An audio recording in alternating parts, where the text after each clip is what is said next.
The sounds of fear in Israel's border towns. A siren signals incoming rockets. The reminder of an ever-present danger that can strike at any time and sometimes does, with devastating consequences.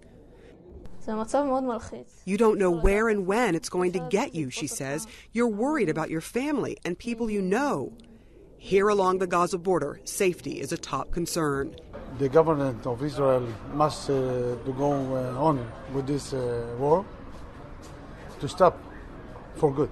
In this election cycle, Prime Minister Benjamin Netanyahu is betting voters care about Israel's security above all else. This political ad includes a part of his speech to the U.S. Congress in 2011. If history has taught the Jewish people anything, it is that we must take calls for our destruction seriously. During the campaign season, we've seen him touting the completion of a security fence along the Egyptian border to keep out militants and migrants from crossing illegally into Israel.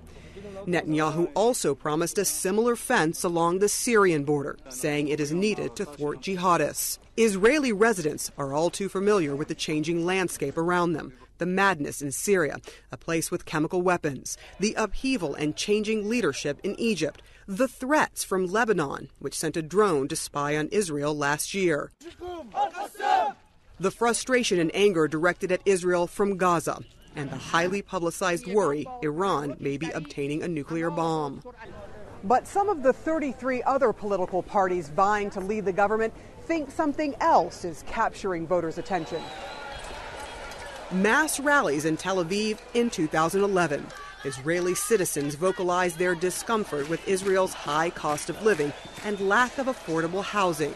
They open too many doors for tycoons, for rich people, for directory managers to make their own rules. For many then, the big issue was the economy. But 2 months before this election, an 8-day deadly battle with Gaza broke out, revealing Hamas had more sophisticated weapons that could even reach Tel Aviv, something Hamas militants hadn't been able to do in the past. Unlike America, where candidates there run on the slogan, "It's the economy, stupid."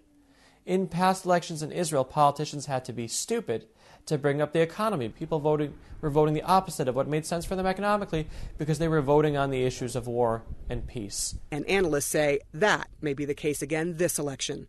Sarah Seidner, CNN, Jerusalem.